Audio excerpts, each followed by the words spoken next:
And we all made a commitment to God that day. For the first time in our lives, we were going to get involved in the political process and do everything we could to wake up the Christians. So I stood there and I prayed this prayer. I said, oh God, we have got to get this man out of the White House and get someone in here who will be aggressive about bringing back traditional moral values. I happen to believe, from all the study that I have been able to do, all the information I've been able to get, that when you interrupt a pregnancy, you are taking a human life. Now, that puts that human life within the protection of the Constitution, the guarantee of life, liberty, and the pursuit of happiness.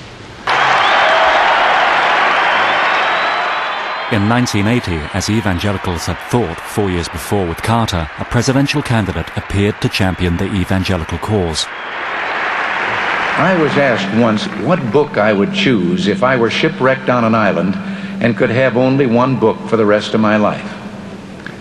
I replied that I knew of only one book that could be read and reread and continue to be a challenge: the Bible.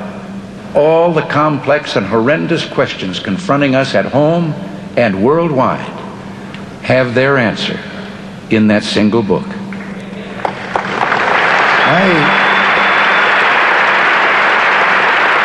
Reagan knew when he'd strike chords in groups of people. He would talk about prayer in schools and the values of developing a welfare system which kept families together, and reminding people that this was one nation under God. In behalf of more than 30 million evangelical Christians in America, we welcome you to this one of the greatest assemblies in the 20th century, Governor Ronald Reagan.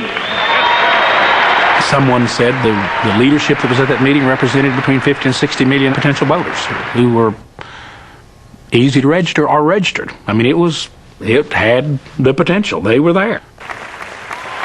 I suggested to Mr. Reagan that because it was a bipartisan, that it would be in his best interest, since we could not and would not endorse him as a body, that it would probably be wise if his opening comment would be, now, I know this is nonpartisan, so you can't endorse me. You can't endorse me. But I want you to know I endorse you. I only brought that up because I want you to know that I endorse you and what you're doing. Well, that headlined everywhere. You can't endorse me, I endorse you. Well, you can imagine what that did for caring, traditional value people. Thank you very much. Oh, I'm just a flag-waving American, folks, a citizen I'm really proud to be. Oh, I'm just a flag-waving American. We have a threefold primary responsibility. Number one, get people saved. Number two, get them baptized. Number three, get them registered to vote. Only 55% of evangelicals were registered to vote at that time. The national mean at the time was 72%. So we had a lot to do there. Who believes this land is the best beneath the sky? We had to learn the laws and how we could and where we could register. So we began registration efforts in church lobbies, on church lawns, whatever the particular state law was. Lou Harris is one of the nation's leading pollsters, and I might add he is a Jewish individual. Lou Harris says this: Reagan is also winning the votes of that 26% of the white electorate who are followers of the evangelical preachers who have been active in the election. This group is providing Reagan with his clear margin in the election. This margin would prove crucial in Reagan's race for the White House. You're seeing the President-elect of the United States and his family, Ronald and Nancy Reagan, the Reagan children and grandchildren.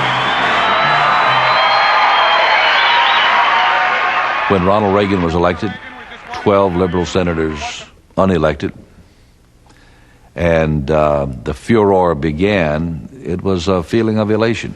The fact is, as of this morning, we have a president-elect who is committed to help us pass a human life amendment through the Congress and the state legislatures. We have a president-elect who has said that we will help you return voluntary prayer to public schools. We have a president-elect who has said, We thought we might be able to do something and did much more than we thought. We have a president-elect who has said, I will work hard to return America to that position of number one in the world in military might for the cause of freedom and peace. And this, which no one gave us any hope for, but now as of this morning we have a Senate and a House of Representatives committed to all those same positions to help us do it. A majority. As you go about forming your new government and selecting the people who are going to head the cabinet, be in your cabinet, and run the government, how much consideration are you going to give to the advice of these new conservative organizations and the moral majority and people like the Reverend Jerry Falwell? I am going to be open to these people. You are president of all the people, and I am going to want to seek advice where I think that I can get advice from those who are familiar with a particular problem. I'm not going to separate myself from the people who elected us and sent us there. From Washington, D.C., the Old Time Gospel Hour presents this special program with Jerry Falwell and President Ronald Reagan. Now, here is Jerry Falwell. This is the day Christians have longed and prayed for a very, very long time. Today, our president is proposing a voluntary prayer amendment to the Constitution, which would once again allow the children of America to pray in the schoolrooms. I remember the first time I went to the White House with Jerry Falwell and ate at the mess hall. And Jerry Falwell and myself and two of the key people in the president's inner circle eating lunch at this table, discussing issues. I'm thinking, wow, I am sitting here at the White House.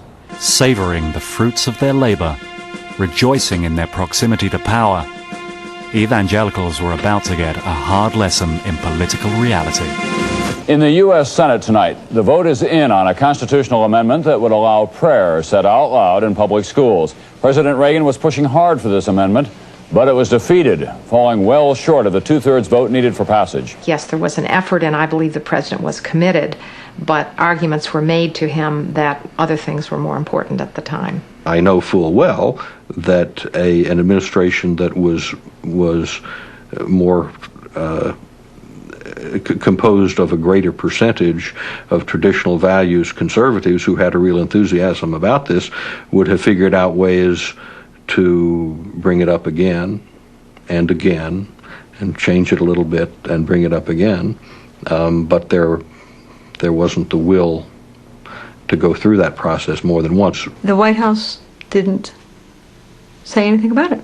Here's the bill, fine, whatever Senate passes, nice to know. You're on your own, folks. Now, when a president really wants something, he doesn't do that. He has his Congressional Liaison Office, and they go down there and they say, well, now the president really wants, this bill, so let's, see what we can do about that when we get your vote. They didn't do that. When Mr. Lincoln said we may very well self-destruct, you don't have to look too long to see the possibility of it today. After all, if we can just keep getting more of our men to have sex with more men, we won't have to worry about babies being born. And if we can just get more women to get out there in the marketplace and start acting like men, and if we can just get other women to look at motherhood as though it is some dread terminal illness, if we can just get society so drunk and so drugged, if ever anybody does get pregnant, then we can abort the baby. That's where we are. The inspiration for the Rally for Life was President Ronald Reagan's nomination of Arizona Judge Sandra O'Connor to the Supreme Court. The religious right is attacking her legislative record as pro-abortion.